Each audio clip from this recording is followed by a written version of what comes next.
Bienvenue à toi. Je suis Asma Belle.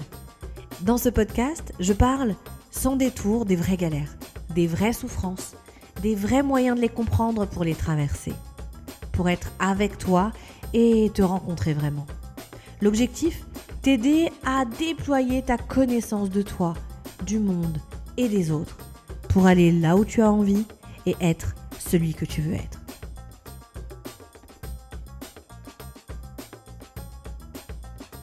Bon, aujourd'hui, je suis hyper contente de vous retrouver, comme d'habitude, à chaque podcast, mais pour une raison un peu spéciale. Aujourd'hui, je ne suis pas seule. Pour démarrer cette année 2022, ma première invitée est Alix, Alix Delabrosse. Bienvenue à toi, ma chérie. Merci Asma, bonjour. Alors, ça fait quoi d'être dans l'expérience Asma Belle? J'en suis ravie et j'ai hâte de commencer. Ouais, trop bien. Alors, Alix, on se connaît depuis combien de temps maintenant? 8 ans? 9 ans? Plus, Ah, plus? plus. Attends. Hum, Ça fait 10 piges? Non. Je pense que ça fait au moins 10 ans. Ouais, 10 ans. Il faudra 10, qu'on... 11 ans, tu vois. Ouais, donc 10 ans. Alors, Alix, on s'est rencontrés à l'école d'analyse transactionnelle lors d'un séminaire très particulier, n'est-ce pas? Le séminaire qu'on appelle Exploration des motivations, je crois. Et alors, ce séminaire, c'est un séminaire horrible. Voilà, je le dis à tous les élèves et les profs qui m'écoutent, c'est horrible. Voilà. On est dans le silence complet, le vide intersidéral. Alors, je ne sais plus, on était combien? Une vingtaine, trentaine peut-être? Peut-être, oui, c'est Hein, ça, à peu près ce nombre-là, oui. voilà. Et là, on doit parler de ce qui existe dans le présent, dans l'ici et le maintenant. Voilà. Et on a 2 heures, je crois, c'est ça?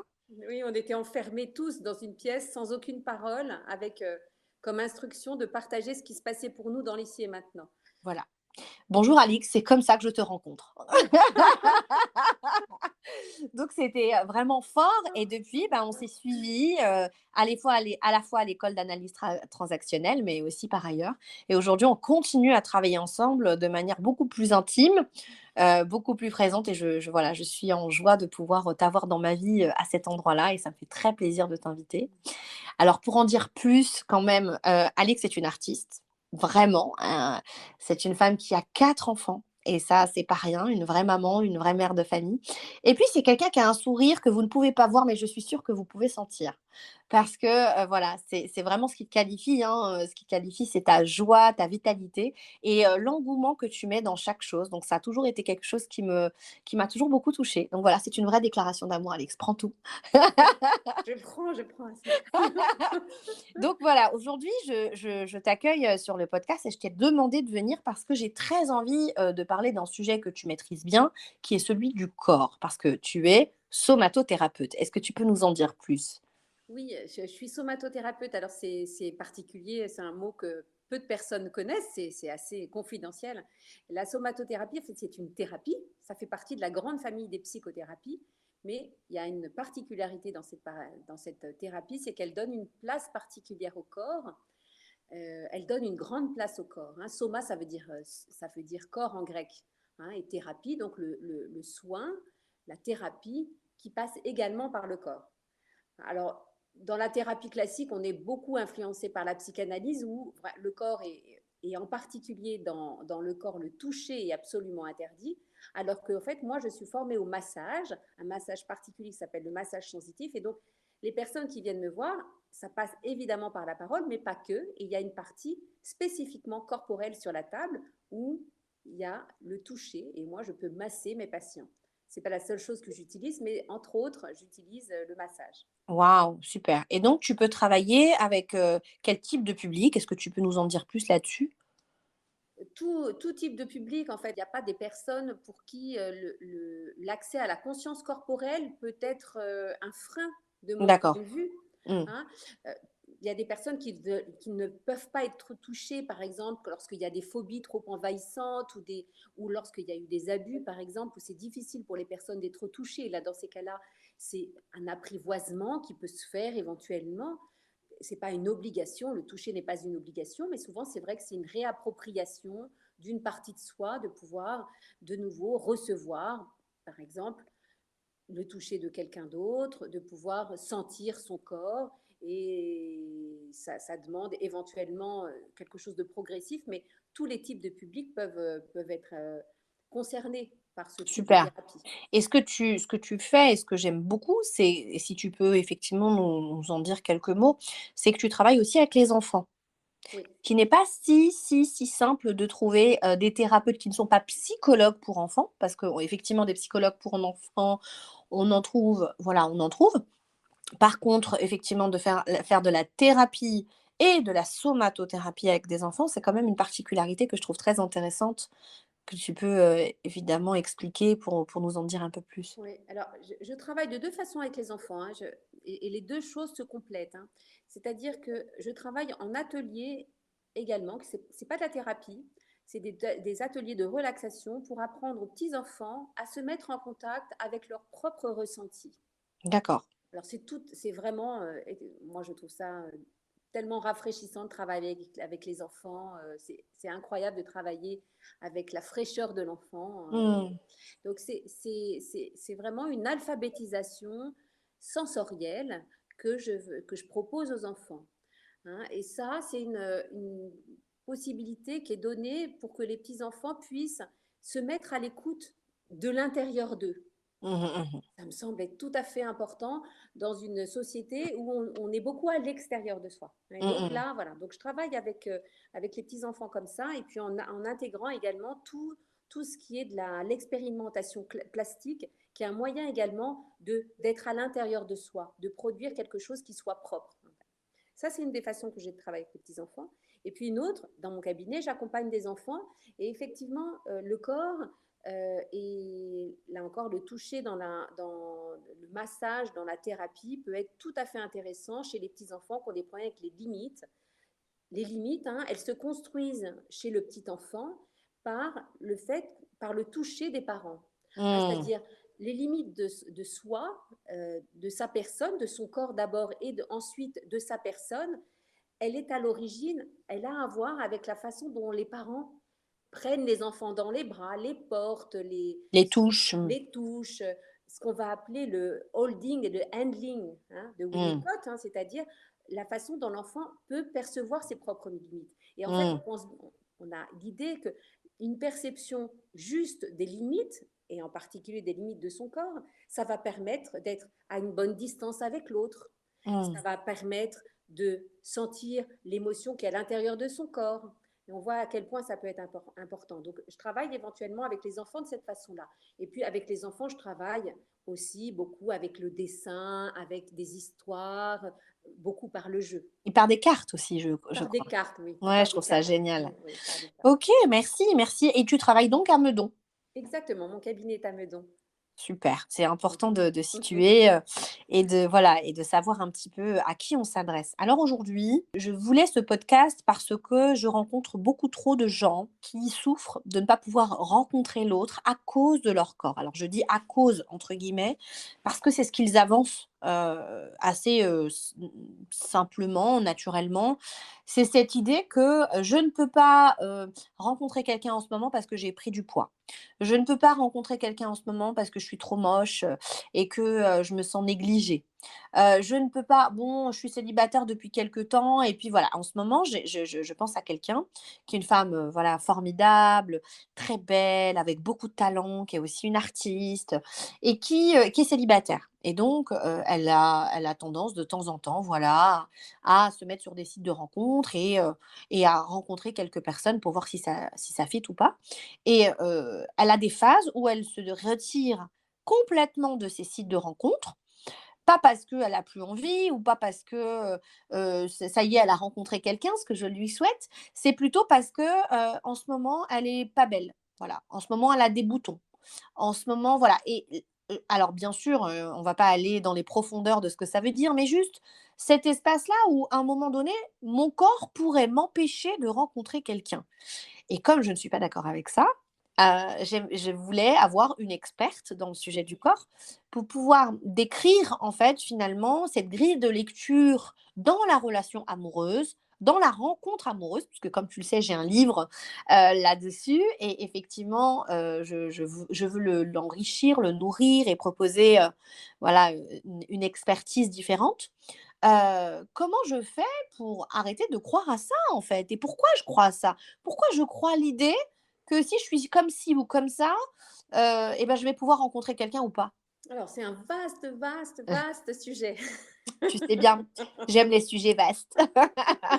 Ouais, c'est un vaste sujet. Alors, j'aurais plusieurs choses à dire. D'abord, je pense qu'il y a quelque chose autour d'une reconnaissance, d'une vraie souffrance peut-être à ne pas avoir le corps qui nous plaît. Mmh. Elle est à prendre au sérieux, effectivement, cette Souffrance. souffrance-là, de ne pas, de ne pas répondre au corps que nous voudrions avoir. Alors, quelquefois, nous avons eu un corps qui nous plaisait, et puis, j'en sais rien, les grossesses, l'âge, les maladies ou autres ont pu modifier ce corps-là, et parfois, nous avons du mal à nous y retrouver avec ce corps qui a beaucoup changé. Et là, il y a une souffrance, effectivement, je crois, hein. Il y a une souffrance. Alors, d'où est-ce que ça peut venir? On voit bien qu'on a une idée de ce que devrait être un corps pour nous, hein. Et il me semble que ça vient de références qui se sont construites en nous de ce qui serait un corps acceptable ou pas. Et Mmh. par extension, un corps désirable pour l'autre. Mmh. Et là, Donc quelque part, est-ce que tu es en train de dire que ce que je suis physiquement pourrait plaire ou pas? Donc finalement, je prends, j'imagine que l'autre attend un certain type de corps auquel je ne corresponds pas. Et donc je suis convaincue que l'homme ou que les hommes ou que les femmes, hein, par ailleurs, ont un style de corps. tout à fait. Je Ouais, c'est pense ça. que, nous intégrons, alors ça vient de plein de choses, hein, cette intégration d'un modèle de corps hein, qui nous conviendrait, hein. Parfois, c'est dans notre environnement familial. Tout le monde est comme ça. Mmh. Parfois, nous évoluons dans un certain type de milieu et si nous venons d'une autre culture, d'un autre milieu, nous allons avoir des différences par rapport à ce corps-là qui est Mmh. véhiculé le plus largement. En fait, souvent, la référence que nous avons, c'est ce que nous avons rencontré largement autour de nous. Je me Mmh. souviens d'une personne qui me confiait que sa fille, qui avait été adoptée, donc cette personne-là était française, sa fille venait de Colombie, et sa fille avait un type assez marqué des Indiens de Colombie. Et euh, cette, cette personne, cette femme me parlait à quel point pour sa fille, c'était pas simple de vivre dans un environnement qui était relativement peu mélangé dans l'endroit où ils habitaient, où cette petite jeune fille se trouvait comparée, malgré elle, en fait, dans un environnement, elle se sentait différente de son environnement. Ça, c'est Mmh. une des façons dont peut se construire notre idée de ce que nous devrions être. C'est une Bien première sûr. chose. Mmh. Il y a une autre chose, et on voit que donc on voit bien que c'est des références extérieures et qui sont pour nous notre étalon et nous allons nous comparer à cette norme que nous avons intériorisée. Mmh. Ça, c'est une première chose. On peut voir que maintenant, euh, cette histoire de normes, elle est véhiculée d'une façon très idéalisée par les réseaux. Oui. Ça, je pense que c'est une autre façon d'être assiégée. On voyait bien que cette petite jeune fille, elle était dans un environnement où il y avait beaucoup de personnes qui étaient un peu du même style autour d'elle. Elle se sentait elle-même différente. Mmh. Si nous nous abreuvons en permanence de références idéales du corps sur les réseaux, par exemple, euh, nous avons l'impression qu'autour de nous, il y a une multitude de personnes dont le corps sont de cet idéal du corps. Et Mmh. évidemment, la différence entre ce que nous voyons comme idéal et nous paraît quelque chose d'énorme, un fossé énorme. Et Mmh. nous avons Donc en l'idée, clair, il faudrait que je corresponde au corps que je voudrais avoir dans ma tête pour pouvoir rencontrer quelqu'un. Pour pouvoir ça être c'est, aimée et rencontrer quelqu'un. ça c'est la croyance. Ça, c'est la croyance. Merci Alix de préciser. OK. Ça c'est la croyance. Donc ça, c'est ce que je me raconte et c'est ce qui fait que je rencontre personne, et que je me cache quand je me sens moche. Exactement. OK. Alors, parce que là, tu dis plein de trucs, tu vois, c'est chaud là, Alix, là, c'est chaud, hein? Donc, si j'entends bien ce que tu dis, on a donc on en entend beaucoup parler en ce moment, tu sais bien qu'effectivement, on a ces références, donc on a des références effectivement culturelles, des références sociales, voilà, parfois même politiques, tu vois? De ce qu'est un corps de femme et ce qu'est un corps d'homme. All right? Le fait est qu'il y a une tendance en ce moment qui est très, très, très, à la mode, qui, moi, me pose un problème. Voilà. Je vais te la raconter, je vais te l'expliquer et tu vas me dire ce que tu en penses parce que je trouve ça très important. C'est cette histoire de body positive absolue. Donc il faudrait aimer son corps de fait. Voilà. Aimer alors attends, je te dis la totale, il faut aimer ses vergitures, il faut, aimer, son gras, sa cellulite, sous, prétexte d'une forme d'acceptation totale. Et dans l'absolu, c'est génial de s'accepter, voilà, why not? Tu vois? Je trouve ça bien. Mais là-dessous, j'ai rencontré beaucoup de femmes, en particulier, qui culpabilisent de ne pas être dans le body positive maintenant, tu vois? Parce que du coup, avant, elles se sentaient pas bien, bah, c'était un peu normal de pas se sentir de se sentir mal, tu vois? C'était OK de se sentir mal et puis maintenant qu'il y a le body positive, c'est hyper relou de pas s'aimer alors que j'ai des vergitures et qu'un tel, elle s'aime alors qu'elle a des vergitures. Comment je m'en sors? Ouais, alors, en fait, là, ça me semble être, tu vois, finalement, body positive, ça peut devenir une norme supplémentaire, quoi, hein, avec une injonction à Ouais. s'aimer, quoi qu'il arrive. Euh, Mmh. moi, je trouve que c'est un mouvement, hein, c'est un mouvement qui a été créé pour répondre à l'idéalisation des corps. Hein, à l'origine, c'était ça, hein, c'est d'offrir d'autres types de corps. De ce point de vue-là, je trouve ça assez intéressant de sortir les images qu'on aurait d'un corps, de les sortir de frontières trop étroites qui seraient l'idéalisation d'un corps mince avec des formes. Hein. Donc au départ, l'objectif effectivement, c'est de montrer qu'il y a plein de corps. Exactement. Et ça, je trouve ça très positif. Oui, moi je pense tout de suite à la pub Dove avec, ces femmes qui ont différentes formes, différentes couleurs et cetera, OK. Voilà. Et que c'est désirable aussi d'avoir des corps qui ne sont pas stéréotypés, tous pareils. Mmh. Et OK, ça me semble être vraiment intéressant d'élargir nos références de corps. d'accord, nickel. Ça, c'est une première chose. Bon, il y a quelque chose peut-être dans l'acceptation, je trouve ça extrêmement positif de travailler à l'acceptation de qui je suis. D'ailleurs, qui je suis avec mon corps, mon enveloppe corporelle, et qui je suis beaucoup plus largement de moi. Je trouve ça très intéressant. Je m'interroge un peu plus sur l'idée qu'il y ait une espèce d'exhibition de l'image de son corps, qui Ouais. soit parfait ou dans les normes de la perfection avec des tas de guillemets, ou qui soit éloigné des codes qu'on imagine comme parfaits. En tout Mmh. cas, l'exhibition des corps me semble peut-être être quelque chose qui ressemble plus à une réaction, quelque chose comme une espèce d'antidote un peu forcé et qui dirait si j'expose mon corps, alors je vais me sentir bien. Je ne suis pas sûre que ce soit juste et je ne suis pas sûre non plus que, comment dire, ça continue, ça continue pas à véhiculer l'idée que ce qui est important, c'est l'image Mmh. et non pas ce que nous sommes profondément dans toutes Oui, nos donc dimensions. en fait, c'est comme si on assistait à une espèce de nouvelle mode qui serait donc avant on n'était pas bien, on n'avait pas confiance, on se sentait grosse, bon, bah, c'était un peu une norme, hein, quelque part et aujourd'hui, bah, il faudrait avoir confiance en soi, se montrer et accepter nos vergitures. Donc c'est une autre norme qu'on est en train de créer. Sans doute. Peut-être que Mmh. pour certains, c'est intéressant, mais je pense que c'est un raccourci, en tout cas un peu facile de penser, si j'exhibe mon corps tel qu'il est, alors je vais me sentir bien. Il me semble que c'est quelque chose de beaucoup, beaucoup plus large, ce que nous Mais là, avons du à coup, travailler. on est vraiment dans l'idéalisation, cette idée que si j'ai le corps qu'il faut, bah, j'irai bien, et on a pu voir qu'effectivement, voilà, on peut, beaucoup de gens peuvent vraiment beaucoup, enfin, faire beaucoup d'efforts pour avoir le corps qu'elles veulent et pourtant continuer à se sentir mal. C'est d'une évidence, quoi. Donc le corps serait, un messager de quelque chose de plus vaste. Oui, c'est-à-dire j'ai l'impression que c'est tout ce qu'on se raconte à l'intérieur qui est un Mmh. messager de quelque chose de plus vaste. Mmh. Hein. Oui, C'est-à-dire que, tout ce que se raconte à propos du corps. Mmh. voilà, Ouais. effectivement, la façon dont nous nous voyons. Alors, comment ça s'est construit, cette histoire de... Vous voyez bien, là, on est en train de parler de comment est-ce que je vois mon corps, comment j'imagine que l'autre voit mon corps, Mmh. qu'est-ce qui semble être désirable pour moi, pour l'autre.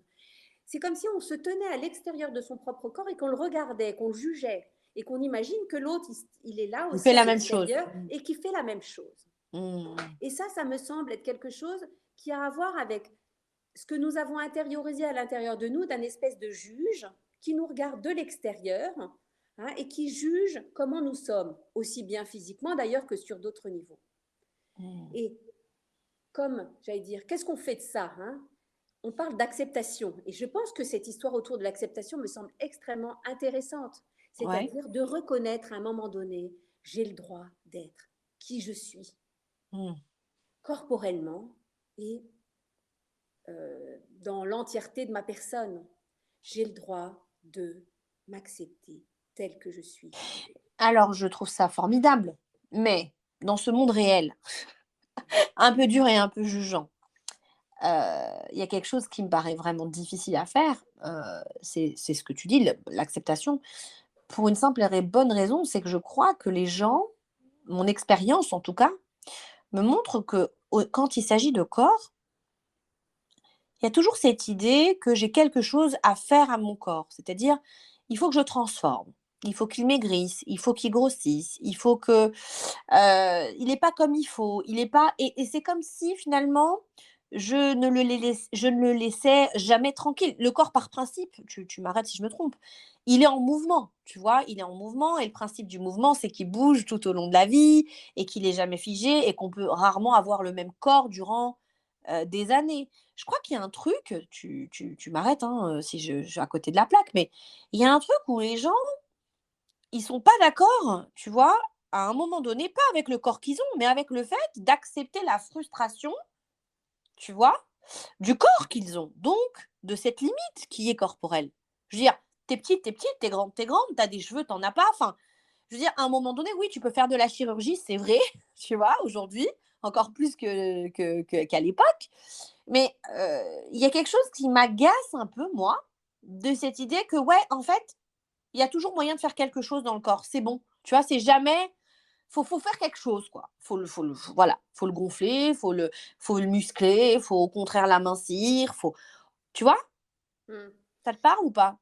Tout à fait. Moi, je trouve qu'il y a quelque chose autour. Eh ben, on est dans une société qui accepte de moins en moins la limite. Mmh. Donc, effectivement, euh, Quand tu parles de limite, tu parles vraiment, de frustration, donc de dire, un vrai stop, ben, là, c'est ce que tu disais, par ouais. exemple. Je pense que lorsque, par exemple, si on a un corps, si on est petit, il existe maintenant des procédés chirurgicaux extrêmement lourds pour pouvoir allonger ses tibias. Ça existe, en fait. Un petit peu comme si il y avait l'idée que si nous voulons, nous pouvons, qu'il y a, Exactement. voilà. Or, en fait, alors, je trouve que c'est intéressant, cette question-là, qui concerne le corps, mais qui pourrait être à d'autres niveaux, hein. C'est-à-dire, euh, dans cette histoire de limite, nous sommes souvent polarisés ou l'impression que rien n'est possible ou que tout est possible. Oui, donc on est, très petit là, on a quel âge? On est sans doute effectivement très petit, hein. On n'a pas 2 ans. On n'a pas 2 On ans n'a pas là, 2 ans. On on n'a est pas 2 ans. Et c'est vrai, et je trouve que ça, c'est vraiment intéressant. Et si on le met par rapport au corps, c'est je n'arrive à rien. Comme je suis petite, par exemple, je n'arriverai jamais à rien. Ou parce que je suis ronde, jamais personne ne pourra s'intéresser à moi. Oui, moi j'ai une expérience comme ça. J'ai, une personne que je connais dans ma famille éloignée, voilà, qui est très jolie, qui est une femme, mais qui est petite, vraiment petite et qui est convaincue qu'elle ne rencontrera jamais personne et qu'elle ne se mariera pas. Aujourd'hui, elle doit avoir, dans la quarantaine et elle est toujours, célibataire et elle ne s'est jamais mariée et elle a toujours, depuis qu'elle est jeune, depuis qu'on est petite, tu vois, elle me disait, «Moi je suis petite, qui voudra de moi? C'est pas possible, je suis trop petite, quoi». Mmh. Je pense que c'est vraiment une croyance là de l'enfant, hein. Tu me disais quel âge a-t-on? Effectivement, on est tout petit. Une croyance de l'enfant qui dit: «Ben non, c'est fini», parce que l'enfant, il connaît pas le temps qui passe, hein, toutes ces notions-là, il connaît pas. Donc effectivement, l'enfant, il dit: «C'est fini, si je suis petite, jamais aucun homme ne pourra s'intéresser à moi, aucune femme ne pourra s'intéresser à Ouais. moi», hein. Dans l'autre extrême, hein, c'est je peux tout, c'est-à-dire qu'il suffit de faire appel à mon chirurgien esthétique et puis je vais pouvoir me transformer et être quelqu'un de complètement différent. Et comme ça, je vais régler les problèmes que j'ai. Et on peut bien voir que Euh, les personnes qui commencent à rentrer dans cette espèce de fuite en avant, c'est un combat perdu d'avance Hmm. contre la réalité de nos corps. Nous avons des corps qui appartiennent souvent à des lignées. Je suis assez comme ma mère ou comme mon père. En fait, c'est des réalités qui, pour une part, m'échappent. Et en fait, je pense qu'à un moment donné, c'est intéressant de se dire, j'ai le corps que j'ai. Avec des difficultés, c'est pas si simple. Mais dire, ok, j'accepte ce corps que j'aurais aimé plus ou moins, ou voilà. Mais Donc, je donc décide. est-ce que, excuse-moi, je te coupe parce que c'est vraiment important, mais est-ce que l'incapacité de faire avec le corps que j'ai, d'accepter et de respecter la limite de mon corps, de pas avoir envie de le transformer, de faire appel à mon chirurgien ou carrément de mourir et de me dire bah ça y est, je suis impuissante et je suis condamnée à, ça aurait à voir avec cette idée de puissance finalement, de toute puissance de l'enfant ou de effectivement d'impuissance totale quoi. Est-ce qu'on en est là là? Oui, je pense que c'est tout à fait vrai. Et ça, je le dis, c'est pas uniquement sur ce sujet dont on parle, là, le corps. Hein. C'est effectivement, dans beaucoup de choses de nos vies, on a deux polarités. L'impuissance complète dont on a parlé, là, je peux rien, ce sera jamais, vous voyez. Tu vois, excuse-moi, Asma. Et puis, On est je 12, vous vois. on est 12 en fait. Et puis de l'autre côté, la toute-puissance. Ouais, Hein. Et lorsqu'on est d'un côté ou de l'autre, et la toute-puissance, ce serait, voilà, j'irai bien quand mon corps sera parfait. Ça va être ça, la toute-puissance. Hein. c'est ça. Je ne peux, voilà, les choses iront bien, ma vie va changer quand mon corps, voilà, quand j'aurai perdu 10 kilos. Voilà. Mais on peut aussi l'avoir, cette toute-puissance, je vois des profils, par exemple, qui sont, tu sais, vraiment obsessionnels du sport, obsessionnels de l'apparence. Je pense à un homme, là, en particulier, qui est voilà, maigrir, grossir, c'est toute sa vie, être beau, bien habillé, enfin voilà, c'est toute cette partie où l'apparence, finalement, existe peut-être plus que l'intériorité, quoi. Mhm. Et on est encore dans une forme de toute-puissance de contrôle là-dedans, là. Complètement, Mmh. complètement. Hein. Et donc, et ça, je pense que ce qui est vraiment dommage, c'est que il me semble que d'un côté comme de l'autre, on est dans quelque chose éloigné du réel, c'est-à-dire l'endroit où on peut être puissant. Moi, ce que je vais appeler la puissance, c'est l'endroit de nos vies où nous avons la liberté, où nous avons le pouvoir d'agir.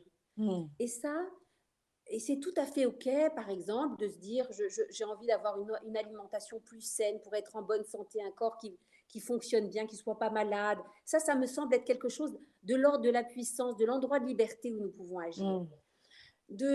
D'imaginer que les choses vont aller mieux quand mon corps sera parfait, ou de penser que je ne suis acceptable que si ce Mmh. que tu viens de parler, ce dont tu viens de parler là, de personnes obsédées par le sport ou par un corps parfait, ça me semble, ou bien je ne peux rien. Tout ça me semble être les deux pôles où nous avons, en fait, nous ne pouvons pas agir, en fait. Mmh. L'endroit de la puissance, c'est là où nous avons la liberté. Et en fait, j'ai envie de dire, hein, pour peut-être aller plus loin, cette histoire autour de l'image, je trouve que c'est vraiment, euh, on est dans un monde de l'image, hein, et de temps en temps, nous sommes embarqués dans cette espèce de fuite de l'image. Or, il me semble que nous valons bien mieux que ça, en fait. Oui, Oui, Alix, on vaut oui, mieux que ça. nous valons bien mieux que simplement Un corps, une donner une apparence. image Mmh, mmh, de nous. Parce que mmh, souvent, quand nous donnons une image de nous, c'est pas nous, c'est juste une image de nous, un peu mmh. artificielle. Euh, L'autre jour, j'étais dans un café. Là, j'étais en train de travailler dans un café. Je vois de l'autre côté des vitres du café une personne qui était sur la terrasse. C'était une femme. C'était difficile de lui donner un âge parce qu'elle était très transformée par la chirurgie esthétique. Je ne sais pas quel âge elle pouvait avoir. C'était difficile. Son corps était figé. Hein. Son corps était figé, son visage était figé, comme tu disais tout à l'heure, cette espèce d'incapacité à pouvoir aller à accepter un mouvement de la vie en nous. Mmh, mmh. Et effectivement, elle a passé, donc cette personne-là, elle avait les lèvres très gonflées, les pommettes qui avaient été sans doute remontées, perchées sur des très hauts talons, et elle a passé le temps où j'ai travaillé, pendant un bon moment, au moins 1 heure, elle s'est regardée dans son téléphone, je pense que c'était plus ou moins un miroir, où elle envoyait des selfies, et je me disais, mais cette femme-là, voilà, c'est son histoire, je ne sais pas ce qu'elle avait derrière, hein, ce qui expliquait ça. Hein. Mais à l'intérieur de moi, je me disais, mais que c'est terrible. Que Mmh. c'est terrible, cette femme-là, elle vaut évidemment beaucoup, beaucoup plus que cette image Mmh. parfaite qu'elle a envie de donner. C'est-à-dire, quelles sont les potentialités de cette femme? Mmh.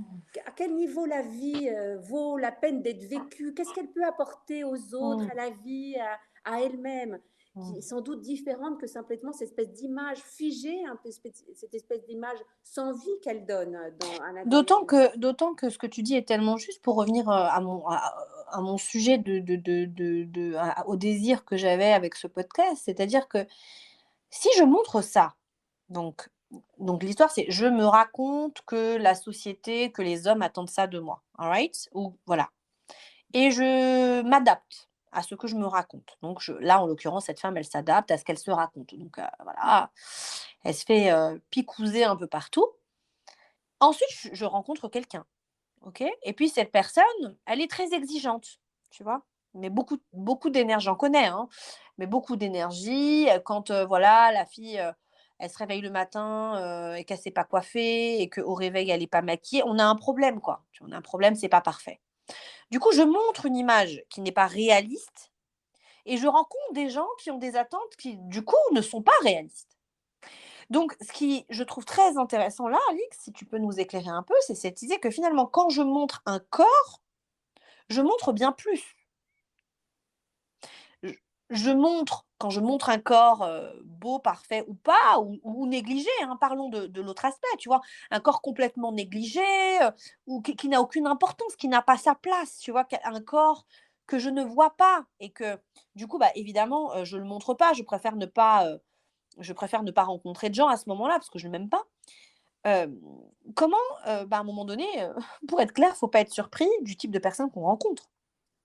Évidemment, bien sûr que nous donnons un message. Voilà! En fait, je pense que dans la rencontre amoureuse, en fait, ce que nous désirons le plus profondément, c'est d'être accepté, d'être accueilli, d'être compris, d'être regardé tel que nous sommes. Mmh. C'est ça notre désir profond. Donc si Or, j'arrive avec que du fake, il y a un problème, quoi.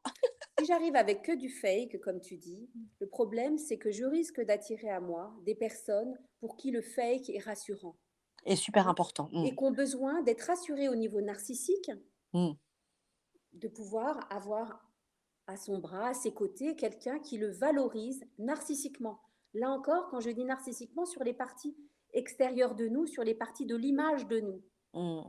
Or, ce que nous désirons profondément, au contraire, c'est quelque chose qui n'est pas narcissique, c'est la saine estime de soi, c'est-à-dire de pouvoir être accepté tel que nous sommes, avec tout ce qui fait notre personne, c'est-à-dire à la fois nos beautés, mais également nos limites, également nos richesses, mais également nos pauvretés. C'est ça que nous désirons très Mmh. profondément. Je crois que dans l'amour, ce que nous cherchons, c'est ça, c'est de pouvoir être acceptés tels que nous sommes. Et Mmh. si nous surinvestissons sur la partie de l'image de nous, nous allons attirer des personnes pour qui ça va être l'image, ça va Qui être va ça la être bien valeur sûr. importante, ça va être l'image. Donc ça va être quelque chose autour. Tu es là pour pouvoir me rassurer, hein. Ouais, Et ouais, tu es un objet compensatoire, quoi. exactement. Mmh. Tu vas me servir à me sentir mieux. Mmh. Mmh. Alors, comment est-ce qu'on pourrait sortir de ça? Ce qui m'intéresse, là-dedans, c'est de se dire: «OK, on a fait un état des lieux de ce qui empêche» et que je trouve, vachement bien. Maintenant ma question, c'est comment on fait à partir de là, pour pouvoir finalement être plus à l'intérieur qu'à l'extérieur et donc d'habiter finalement ce corps tel qu'il est, dans sa vérité, tu vois? Tout en sachant que la frustration, c'est pas quelque chose d'hyper facile et c'est pas quelque chose de confortable, tu vois? Donc c'est quoi c'est quoi ton ordonnance, ma chère Alix? Ouais. Alors, tu vois, j'aime beaucoup la façon dont tu présentes les choses. Quelque part, tu vois, tu dis, on va remettre ce regard semble être un regard à l'extérieur, on va le placer à l'intérieur davantage. Alors, Oui. comment est-ce qu'on peut faire ça, hein? C'est vraiment un décentrage. Plutôt que d'être centré sur l'image qu'on renvoie de nous, d'être centré sur ce que l'on ressent. En fait, ça me semble être ça l'antidote. Voilà mon ordonnance, hein.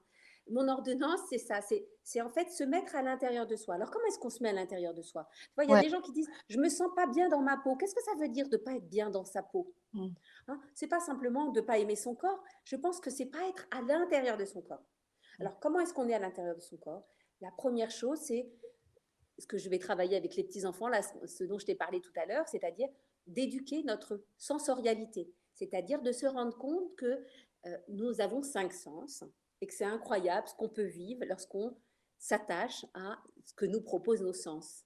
Si, alors là, il n'y a pas d'image hein, ici, c'est audio, mais là, je suis en train de. Si je pose délicatement ma main sur mon poignet, qu'est-ce que je sens? Si je caresse délicatement avec mes doigts le dessus de ma paume, qu'est-ce que je ressens? Qu'est-ce que je vais sentir avec mon nez? Hein, quand je Mmh. fais la cuisine, qu'est-ce que je sens? Quand je me promène dans la nature, tiens, je sens des odeurs, je vais écouter des sons, je vais goûter des choses. Hein. Donc c'est finalement, presque méditatif que de pouvoir être là, avec soi, sachant que clairement, c'est pas du tout, ce que nous invite à faire la société, hein, qui nous invite plutôt à courir, courir, courir encore plus loin, encore plus vite, voilà. Là, c'est comme si tu disais, pour être, à l'intérieur de soi, pour être dans son corps, pour l'habiter, faut ralentir. Faut Oui, mettre de la lenteur dans ma présence physique, sensorielle, à moi. Faut accepter que finalement, c'est pas bizarre, grandiose, qu'il y a pas, des choses extraordinaires à faire pour être dans son corps, en fait. C'est très simple. Me caresser le poignet, ça va quoi, je peux m'en sortir. tout à fait. Hein, c'est ce qu'on va. C'est exactement. C'est d'une simplicité incroyable. Ah, c'est fou Hein.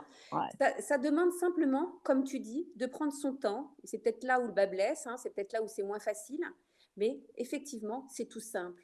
C'est tout Mmh. simple. C'est Mmh. lorsque je prends ma douche, je sens les gouttes d'eau qui dégoulinent sur mon corps.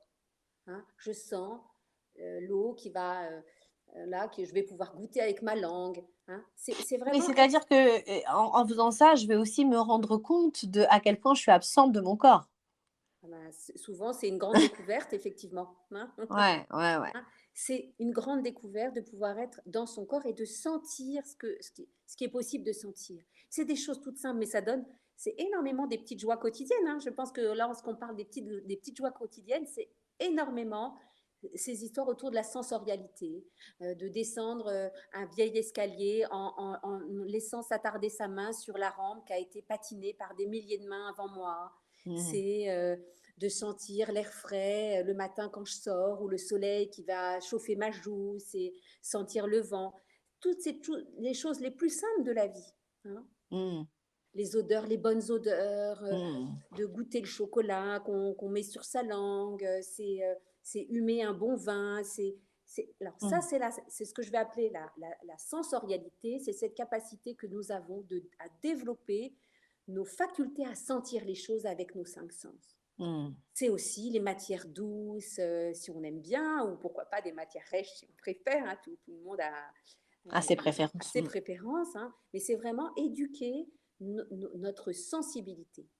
Hein, et lorsque c'est aussi se tenir droit debout, de sentir son ancrage corporel, son ancrage au sol, de sentir ses pieds qui soutiennent tout notre corps. C'est quand même Ouais. incroyable d'ailleurs. Hein, Bah, ça. c'est quand même incroyable, mais ce que je me dis en t'écoutant parler, c'est quand même que on est vraiment, dans une espèce de surinvestissement permanent finalement, de cette image, de cette, ouais, de ce que je montre, tout en désinvestissant profondément ce que je sens, ce que je suis dans mon corps et que du coup forcément le décalage, est tellement grand que comment je peux rencontrer quelqu'un si je ne suis pas là dans mon corps, quoi? Comment c'est possible? Alors ça me paraît être une évidence en fait. C'est, ouais. Non, mais ça me paraît être une évidence et on le voit bien en fait. Les personnes qu'on trouve attirants, ce serait intéressant de regarder ça. Observons autour de nous les personnes que nous trouvons attirantes. Les personnes que nous trouvons attirantes, je pense que c'est des personnes qui s'incarnent, qui sont incarnées dans leur propre corps, mais pas que d'ailleurs, hein, qui sont incarnées dans le sens où elles montrent ce qu'elles sont, c'est-à-dire et elles n'ont pas l'idée de montrer, elles vivent ce qu'elles sont, Mmh. hein, aussi bien corporellement qu'avec leurs idées, qu'avec leur histoire. Tout ça, c'est collé, hein, il n'y a pas de décalage. Hein. Mmh. Là, tu disais tout à l'heure, il y a un décalage. Oui, il y a un décalage. Lorsqu'on est à distance de soi, qu'on se regarde, lorsqu'on se regarde faire, il y a un décalage qui se crée. Mmh. Et là, pour revenir à la sensorialité, je trouve que la sensorialité, c'est la porte ouverte ensuite à la sensualité, c'est-à-dire l'accès au plaisir que donnent les sens. C'est vraiment de Oui, pouvoir jouir de ça, ouais, il faut de déjà jouir du pouvoir, plaisir de ça. Mais il faut ouais. déjà avoir commencé à sentir. Si on croit qu'on va pouvoir être dans une extase, par exemple du toucher, sans avoir été éduqué au toucher, tout ça demande un temps Mmh. qui est pas compliqué en même temps. C'est du temps simplement à passer. Donc la sensorialité, pour moi, c'est l'ouverture à la sensualité, c'est-à-dire la notion de prendre vraiment du plaisir, de jouir de son, quelque part de jouir de son corps. Non pas dans la part spécifiquement de l'orgasme, par Oui, oui, exemple. Hein. sexuel. Mmh. Voilà, quand on entend la jouissance, on pense tout de suite à l'orgasme. C'est pas que ça, la jouissance des C'est corps. c'est oui, Hein, c'est vraiment, parfois on peut avoir, des jouissances, culinaires, gustatives, on peut avoir, voilà, des jouissances, moi j'ai encore des grands moments de joie quand je suis en train de masser mon fils ou quand je il y a des choses comme ça effectivement dans le sens où, dans les sens où il y a une vraie rencontre avec la joie et le plaisir. Le fait est que, je crois que c'est très important de préciser que c'est accessible à partir du moment où effectivement on a pu réparer et guérir les zones blessées dans le corps. Parce que voilà, moi quand même je travaille beaucoup avec des femmes et des hommes qui ont été blessés, maltraités dans le corps. Maltraités, ça peut être, effectivement des abus, hein, de violence sexuelle et physique, mais ça peut être aussi, des hommes à qui on a dit, «Tu pleures pas, donc je t'interdis de sentir ce qu'il y a dans ton corps». Je connais quelqu'un qui a été battu, tu vois? Par son père, parce que c'est comme ça qu'on devenait un homme et qu'il fallait absolument pas qu'il exprime de la tristesse. Donc il l'a battu jusqu'à ce qu'il la puisse, hem, jusqu'à ce qu'il ne pleure plus, en fait. Tu vois à quel point c'est horrible? Donc comment, et cet homme, aujourd'hui, est justement obsessionnel dans le sport et a le sentiment, voilà, de contrôler ce qui était incontrôlable, à l'époque, tu vois? Donc il y a vraiment, ça ne se fait pas comme ça. Je veux dire, c'est effectivement très simple d'être dans les sens, mais ça nous invite à guérir, voilà, les blessures qui sont liées à notre histoire corporelle, quoi. Oui, je pense il y a plusieurs niveaux en fait. Je pense qu'il y a des niveaux accessibles quand même. Hein. Quand je Oui. parle de sensorialité, hein, je parle beaucoup de une partie de la pleine conscience. Hein. C'est ça, hein, c'est de se Oui, sentir oui. respirer, par exemple, hein, tout simplement. Je pense que c'est assez facilement accessible. Sur une part, c'est assez facilement accessible. Après, effectivement, il y a souvent, lorsque le corps a été traumatisé, lorsque le corps a été abusé, il y a besoin de réparer et de réapprivoiser, hein, ce dont je parlais tout à l'heure aussi, hein, les personnes qui viennent me voir et qui ont subi des agressions, des abus, il y a souvent besoin de petit à petit de nouveau faire confiance, accepter de recevoir, qu'il n'y a pas de risque à recevoir de l'autre, hein, parce que euh, tout ça, ça s'apprivoise, mais je pense que ça peut se restaurer, oui, vraiment. Mmh. Oui, je pense. Dans la confiance, hein, dans un toucher respectueux, dans d'autres façons d'être touché, oui, il y a possibilité de Mmh. réparer. Écoute, Alix, on pourrait continuer à discuter des heures et des heures. D'ailleurs, j'adorerais pouvoir continuer sur un sujet qui, moi, m'intéresse beaucoup et que je rencontre, régulièrement sur les questions, en fait, de vaginisme, d'animisme, d'incapacité à sentir, sa libido, son désir, d'incapacité à se laisser toucher. J'adorerais qu'on continue l'aventure là-dessus si ça te branche. Qu'est-ce que tu en penses? Ah ouais, c'est super intéressant. Je pense qu'il y a énormément de choses possibles. Ouais, je crois que voilà, il y a encore beaucoup d'impossibilités pour les personnes touchées par ces problématiques-là et je trouverais, très intéressant qu'on puisse partager ça, ici sur ce podcast. Alix, merci. Merci pour ton partage. Merci à toi, Asma. Comment c'était pour toi cette expérience? C'était super, hein, écoute.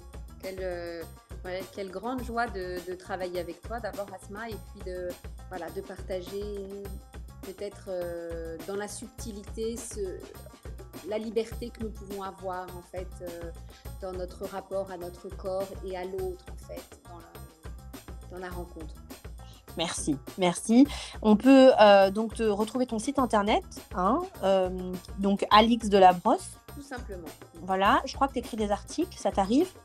Oui, ça arrive de temps en temps aussi. Voilà, donc Oui. si on a envie de faire un peu plus connaissance avec toi, alors d'abord il y a ce podcast et puis j'espère qu'il y en aura d'autres et puis sur ton site internet, on peut un peu plus te rencontrer. Exactement. Merci beaucoup, je te fais des gros bisous et à très Asma. vite. Merci. Merci beaucoup. Merci de nous avoir écoutés, merci d'avoir partagé ce moment avec nous. J'espère à très vite pour un nouveau podcast.